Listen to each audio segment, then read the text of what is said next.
Michelle Hink stepped out of the lift and straightened her shoulders as she started down the passage. The hatch at its end was flanked by 2 guards. One, a Royal Manticorian Marine Corporal, the other, a Grayson armsman, in the green livery of the steading of Harrington. Armed foreign nationals weren't normally allowed aboard a Manticorian warship, but the white-faced mechanical parody of a human beyond that hatch was a visiting noblewoman as well as an RMN captain. Hink doubted Honor would have requested or even authorized her armsman's presence under normal circumstances. As it was, she probably didn't even know the Grayson contingent was on board. She reached the guards, who saluted in perfect unison. "At ease," she said, and her mouth tried to smile, despite her depression. As the Marine dropped into parade rest and the armsman, not to be outdone, assumed the Grayson equivalent. But the fragile smile vanished even more quickly than it had come, and she looked at the Marine. "I'd like to see Lady Harrington. Please, tell her I'm here." The corporal started to reach for the button, then drew his hand back when the armsman turned his head to give him a level look. Hink pretended not to notice, but sighed mentally. No doubt if she'd said she wanted to see Captain Harrington, the armsman would have let the Marine have his way. But her choice of title let him assume she wasn't here on RMN business.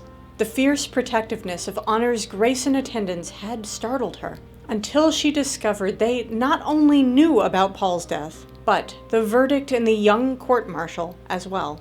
None of them ever discussed either incident, but their very silence only underscored their distrust in Manticore's ability to protect her, and Hink couldn't disagree with them.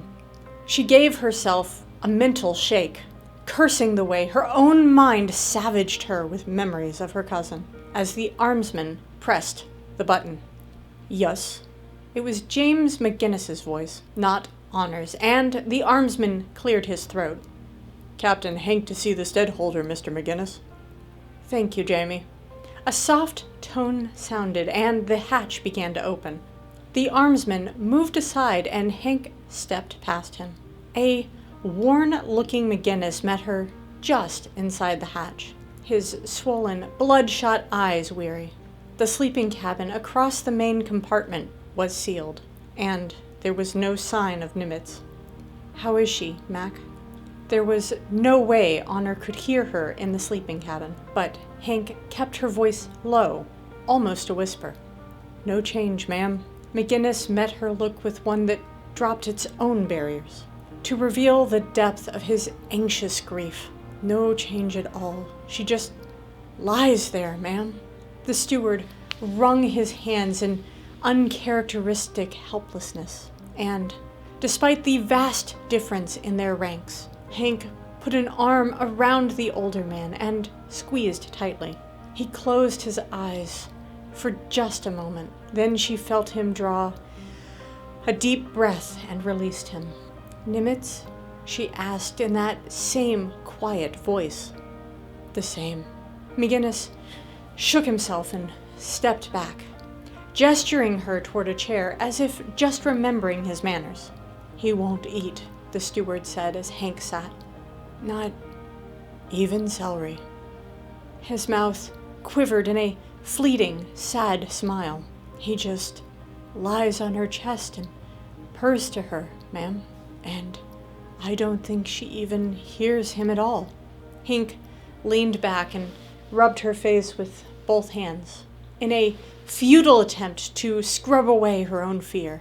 She'd never seen Honor like this, never imagined she could be like this. She hadn't shed a single tear when Hank told her. She'd only swayed, white-faced, her brown eyes those of a maimed animal that didn't understand its own pain.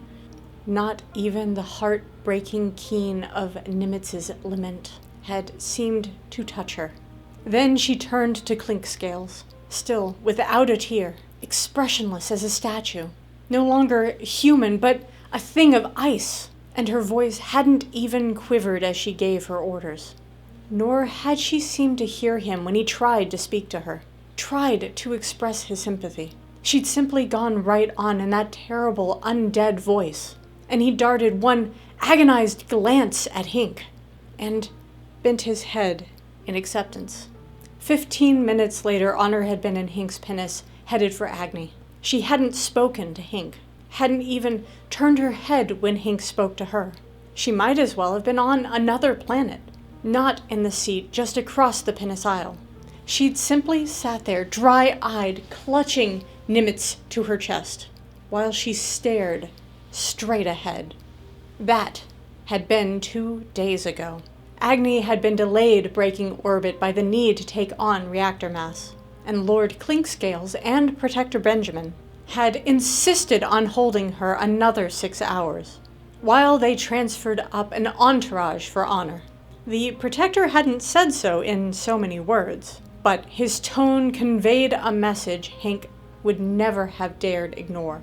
Honor Harrington would return to the Star Kingdom, only in a way that made Grayson's support for one of its own unmistakable. Honor hadn't even noticed. She'd retired to her sleeping cabin, a silent, white-faced ghost with eyes of agony, and Hink was terrified for her. If not even Nimitz could reach her, perhaps there was nothing left to reach.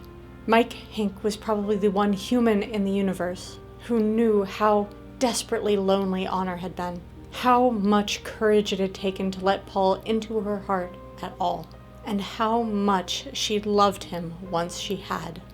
Now, Paul was gone, and Hink's worries broke off in mid-thought, and her head snapped up as the sleeping cabin hatch opened. Honor wore her captain's uniform, not the Grayson gown in which she'd come aboard, and Nimitz rode her shoulder. She was perfectly, immaculately groomed, but not even the cat's fluffy coat could hide his gauntness, and Honor was even worse. She was drawn and ashen, her lips bloodless in a hollowed face. She wore no makeup, and the strong bones of her facial structure, graceful, no more, poked at her skin like eroded mountain crags. Honor? Hink stood slowly, as if afraid of frightening some wounded, wild thing, and her soft voice ached with pain of her own. Mike. No expression crossed Honor's face, and her eyes were worse than dead. They were brown flint, frozen and cold, like steel quenched in agony. But at least there was recognition in them once more. Recognition and something more, a frightening something. They moved to McGinnis. Mac. Hink felt her own eyes sting. That flat, emotionless soprano could have been a computer's. There was no life in it, no feeling, but a pain deeper than the stars. Honor said nothing more. She simply started for the main hatch. She went through it with a slow, measured tread, and both sentries snapped to attention. She didn't even see them as she walked past. Welcome!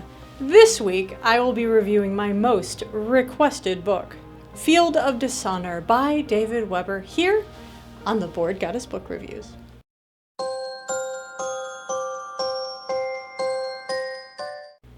Welcome, my Space Navy comrades, to my humble library, where this week I am pleased to review one of my all-time favorite books, a science fiction novel that truly pushes interstellar bounds. Field of Dishonor, the Honor Harrington series, Book 4 by David Weber.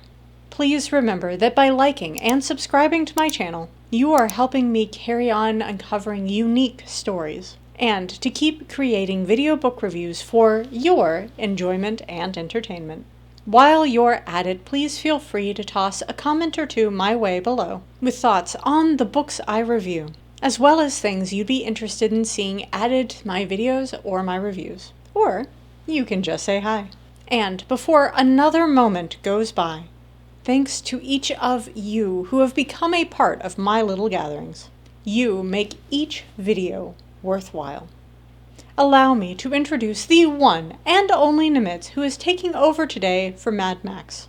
This six-legged tree cat from today's book will be working with our team of downy experts and Together, this extraordinary group will tirelessly collect the most accurate and dependable data imaginable, leaving no feather unturned.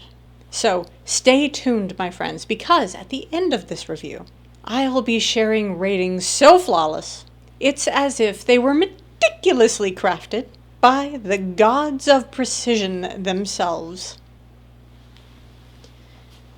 All right, Nimitz, are you ready for one heck of a literary roller coaster?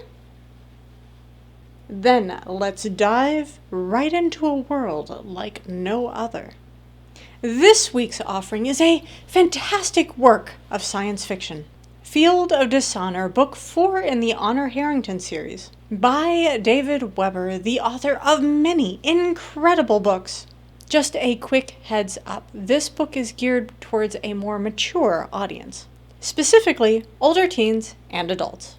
There are some scenes of violence that the author has masterfully crafted, but I thought it worth mentioning in case anyone is sensitive to this kind of content.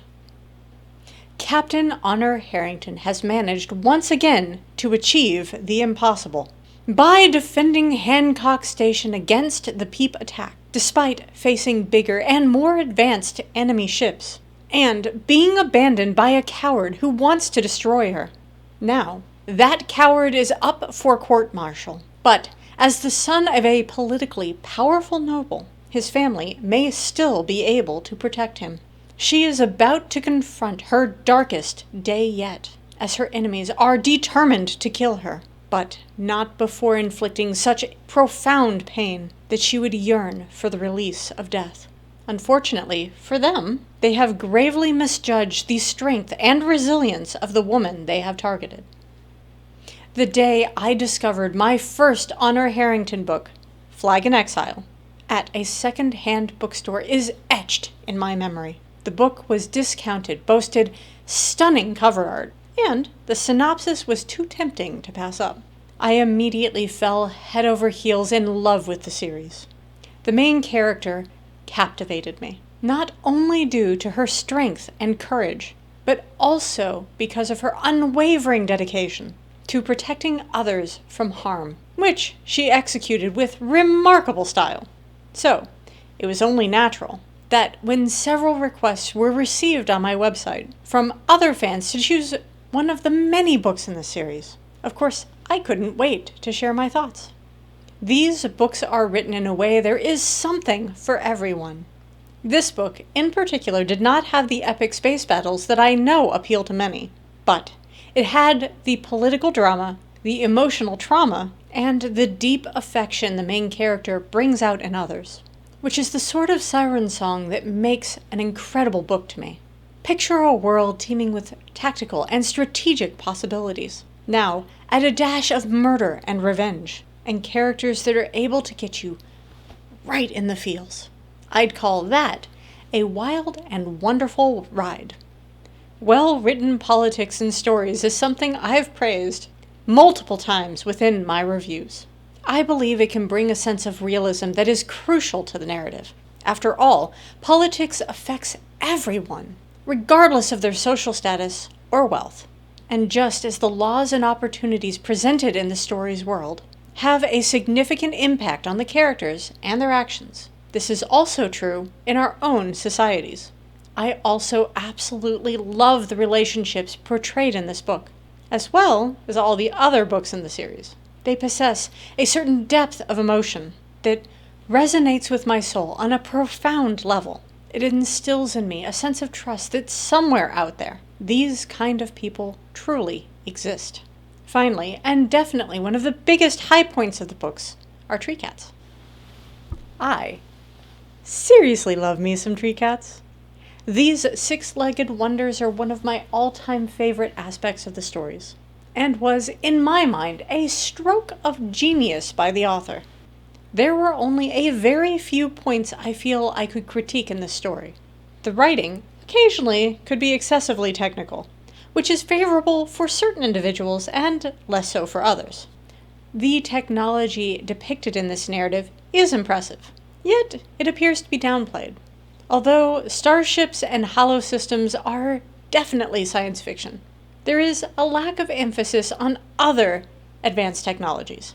While I appreciate this in certain respects, I also think there is room for more innovative concepts in areas such as communication, augmentation, and even fashion. Okay, Nimitz, it's time to rate this book. Are you ready? Spot on, Nimitz. Nimitz and I are completely in agreement. Field of Dishonor, the Honor Harrington series, book 4 by David Weber, has earned our highest rating possible due to its top-notch writing, wonderful storyline, and mind-blowing world building. 5 ducks. I have linked to the Amazon affiliate page for this book below. Please also check out this author's many other incredible stories. Have you read the Honor Harrington series? I would love to discuss it with you in the comments or in my Discord, also linked below. I am also on Instagram, Goodreads, Facebook, and X. The links are down there. Would you like to be part of the Goddessverse? Join in by sending me a coffee. The link is listed below. Every little bit helps me keep making my weekly videos. And I'll send a shout out to you here in one of my reviews. And remember to share your affinity with our little world and encourage others to join us. So guys, that's it for now. Thank you so much for hanging with me. Adios till next Wednesday.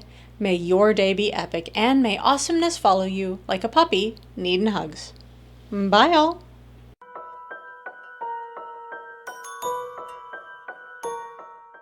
Rubbed her face. No, let me do that again. I was doing this number. Scraped her face out. Yes. Not even the heartbreaking Keen. Keen.